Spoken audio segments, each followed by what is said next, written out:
Quoi faire face à quelqu'un qui saigne du nez ou de l'oreille. Tu vas aussi apprendre quoi faire face à quelqu'un qui vomit ou qui crache du sang. Alors, face à quelqu'un qui saigne du nez, quoi faire? Eh bien, si cette personne saigne du nez sans raison, comme ça, il s'est mis à saigner du nez, ça arrive très souvent chez les enfants. Ça arrive à beaucoup de personnes, peut-être que ça t'arrive à toi aussi, de saigner du nez comme ça sans raison. Des fois c'est parce qu'il fait trop chaud, des fois c'est parce que la personne est fatiguée. Elle se met à saigner du nez. Alors quoi faire dans ce cas-là? Eh bien c'est qu'il faut pencher la tête en avant et appuyer sur la narine qui saigne. Voilà, donc il faut pencher la tête en avant et appuyer sur la narine qui saigne. Et il faut faire ça pendant à peu près 10 minutes. Alors à quoi ça sert de faire ça? Eh bien en fait quand tu appuies sur la narine, eh bien tu appuies sur la petite veine en fait qui s'est mise à saigner. Donc comme ça tu l'empêches de saigner. Et pendant les 10 minutes, eh bien le sang a le temps de coaguler un petit peu et de faire en sorte que le saignement cesse.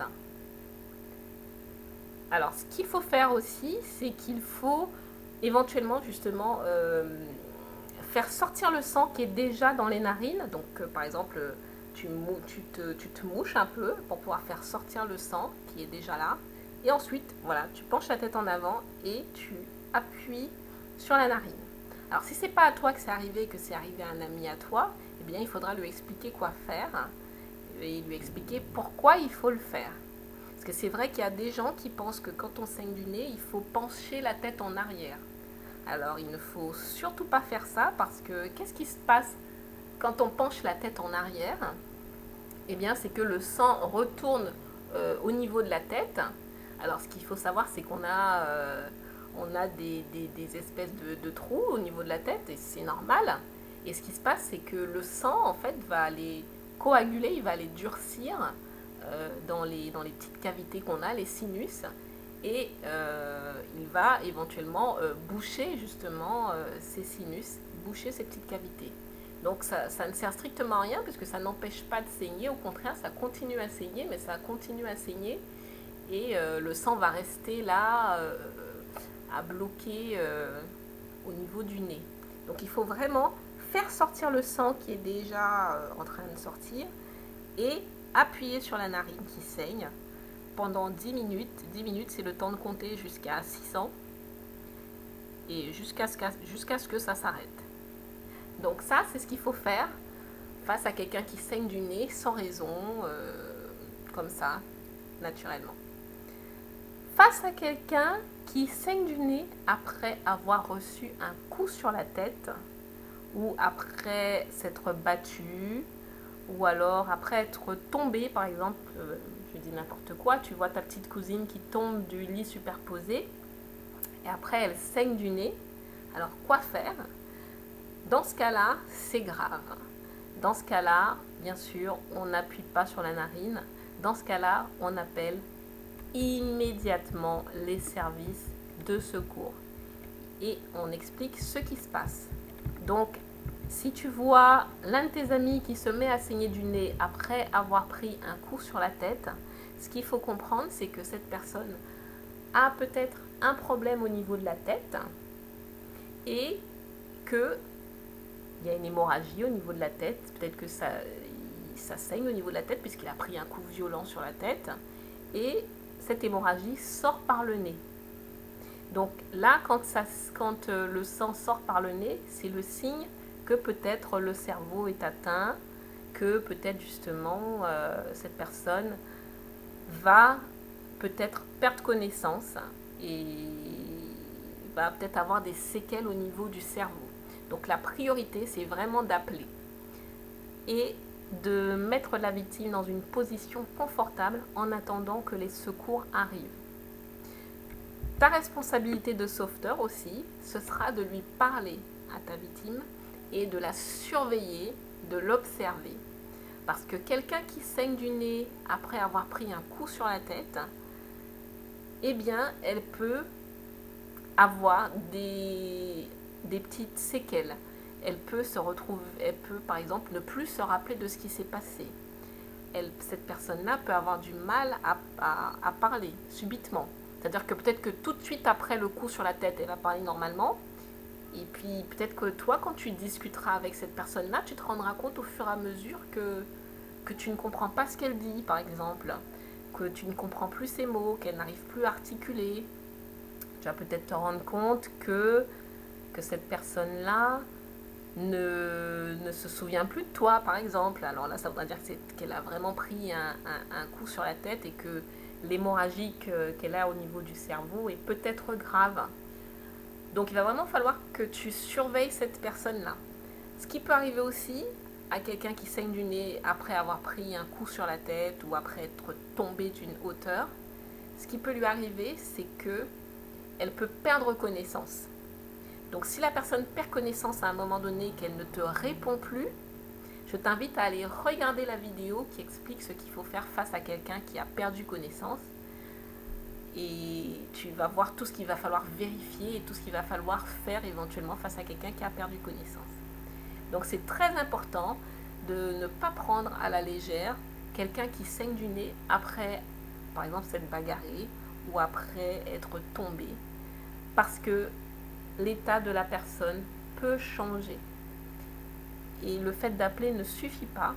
En tant que secouriste, il faut continuer son action de secours en restant à côté de la victime, en discutant avec elle, en essayant de la rassurer, parce que peut-être qu'elle est inquiète aussi, qu'elle a très peur. Donc, il faudra rester près d'elle pour pouvoir lui parler et la rassurer.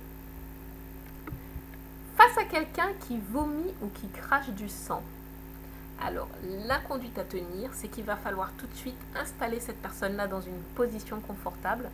L'idéal, c'est de l'allonger. Il ne faut surtout pas laisser quelqu'un qui perd du sang debout. Il ne faut pas la laisser debout parce que cette personne-là, à un moment donné, peut perdre connaissance et tomber très fort sur le sol et se faire très mal. Donc, tout de suite, on va mettre cette personne-là en position confortable, allongée ou demi-assis. Et on va tout de suite aussi appeler les secours face à quelqu'un qui vomit ou qui crache du sang. C'est toujours grave de vomir ou de cracher du sang.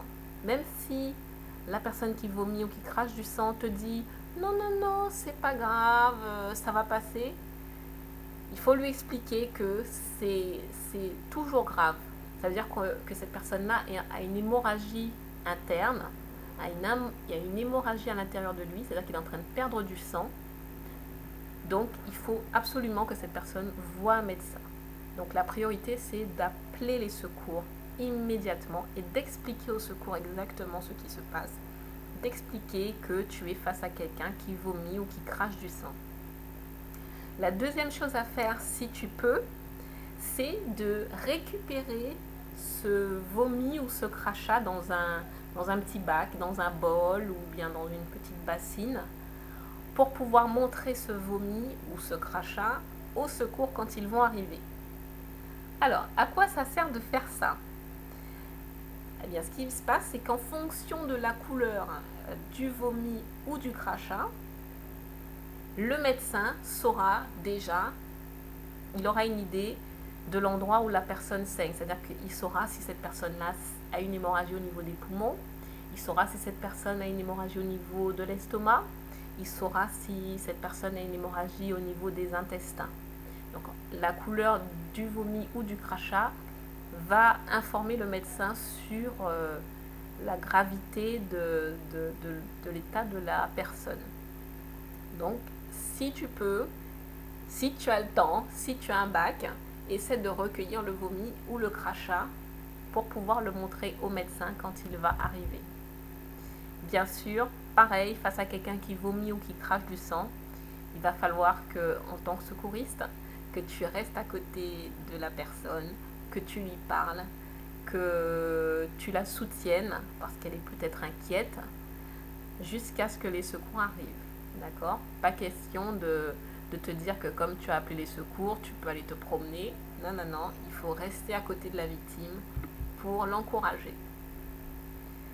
Si la personne saigne de n'importe quel endroit et que c'est anormal, de n'importe quel orifice, eh bien, il faut toujours appeler le 15 Il faut toujours mettre cette personne dans une position confortable pour attendre l'arrivée des secours. Il faut toujours aussi essayer de rassurer la victime, essayer de la soutenir jusqu'à ce que les secours arrivent. Alors, une chose que tu peux faire aussi en attendant l'arrivée des secours, c'est de couvrir ta victime. Pourquoi c'est intéressant de couvrir quelqu'un qui saigne? Eh bien, c'est que quelqu'un qui saigne aura tendance à avoir plus froid. Parce que le sang qui circule dans le corps, c'est ce qui nous permet de nous réchauffer. Donc, quand on perd du sang, on a tendance à avoir plus froid.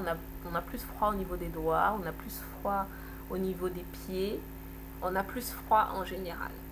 Donc, pour pouvoir soutenir ta victime, éventuellement, tu peux aller chercher une couverture, si tu sais où il y en a.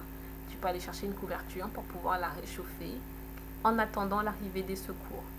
Bien sûr, si vous êtes dehors et que cette personne est dehors et qu'il pleut, par exemple, eh bien, il faut tout faire pour protéger la victime dans ce cas-là de la pluie et de toutes les intempéries qu'il peut y avoir. Ta responsabilité de secouriste, c'est d'essayer de faire en sorte que ta victime soit le mieux possible en attendant l'arrivée des secours. Une précaution aussi à prendre, c'est qu'il faut éviter de donner à boire à quelqu'un qui a perdu du sang. Ce qui va se passer, c'est que quelqu'un qui perd du sang va peut-être réclamer de l'eau parce que le cerveau de cette personne se dira dis donc, j'ai perdu du liquide, parce que cette personne-là a perdu du sang, et le cerveau aura l'impression que, voilà, comme il a perdu du liquide, eh bien il va envoyer le message au corps de dire qu'il faut donner à boire, qu'il faut boire. Mais le problème de cette personne, c'est pas qu'elle a soif, c'est qu'elle perd du sang. Donc, donner à boire ne va pas aider la victime, ça ne va pas améliorer son état.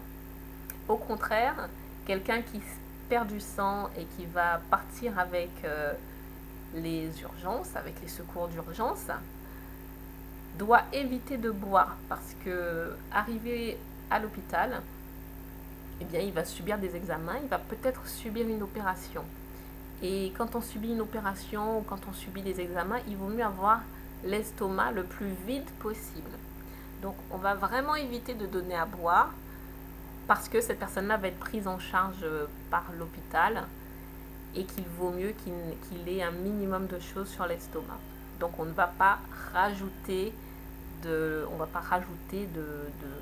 l'eau à cette victime. Bien sûr, on va expliquer à la victime pourquoi on ne lui donne pas à boire, qu'il ne croit pas que c'est parce que vous êtes méchant, qu'il comprenne que c'est pour son bien, voilà, et on va aussi, bien sûr, continuer à la rassurer et attendre les services de secours avec elle. Voilà, maintenant tu sais tout ce qu'il faut faire face à une victime qui saigne du nez, tu sais ce qu'il faut faire face à une victime qui vomit, qui crache du sang. Tu sais ce qu'il faut faire face à une victime qui perd du sang, que ce soit par l'oreille ou par quel que soit l'endroit où il perd du sang. Tu connais aussi les précautions à prendre. Donc je t'invite à regarder la vidéo à nouveau afin de bien garder en tête et te remémorer toutes les conduites à tenir et toutes les précautions à prendre dans ces cas-là. Merci.